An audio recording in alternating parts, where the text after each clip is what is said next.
The storyteller, the bard, has been with this world since the dawn of time, and when Geoffrey Lewis passed away, we lost one of the very best.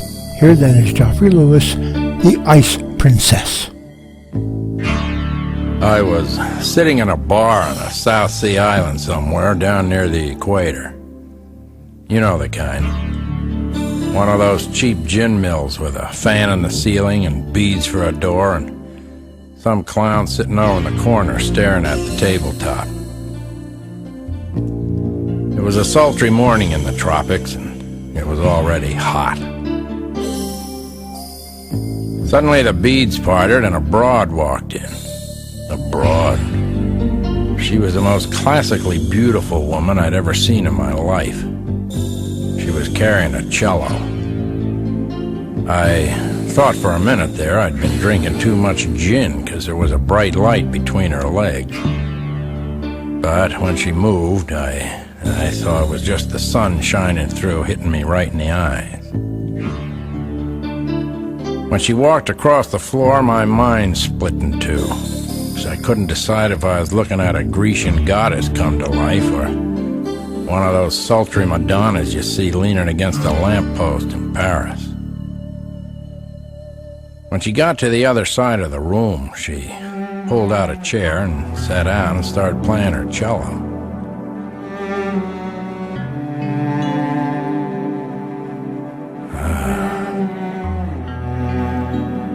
The music that came out was like velvet-covered diamonds. Very soon, my insides began to melt and form into the shape of an arrow that was pointed directly at her. Oh, I wanted her all right. But then I realized I had to have her. You ask some joker crawling around the desert if he wants a glass of water. It's a stupid question. Of course he does. He's got to have it or he'll die. That's the way I felt about her.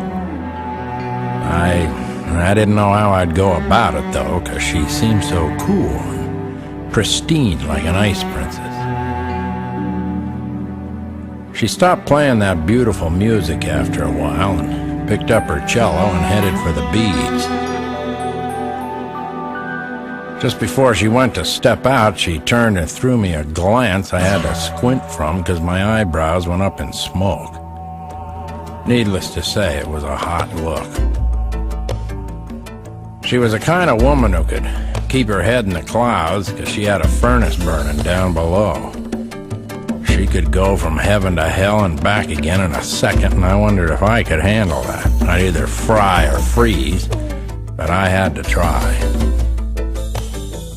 By the time I caught up with her, she was lying naked on the beach, spread eagle with a hat over her face. I leaned over and picked up the hat. I was ready for anything but what I saw. A beautiful bouquet of flowers with petals made of silver chimes. Her eyes looked like the eyes of a trapped doe, and I leaned over to gently kiss her. Suddenly she rolled me over on my back and sat down on me with a low guttural growl that sounded like a tiger sitting down to lunch. I don't know if I was scared or happy or both. I do know that the last thing I felt like was a sheep being swallowed by a boa constrictor, and then I was gone. When I finally came to, I could hear her playing her cello off in the jungle somewhere, and I just started laughing at the sun. Well, that all happened a long time ago. She was the most mysterious woman I ever met. I thought I understood the fire in her, because I'm like that. But I could never understand the icy distance she could throw between us with just the sound of her voice. But it didn't seem to matter anyway, so I just gave up trying to figure her out. I won't say I love her. That's a word I reserve for gin on the rocks on a hot afternoon. But I absolutely adore her.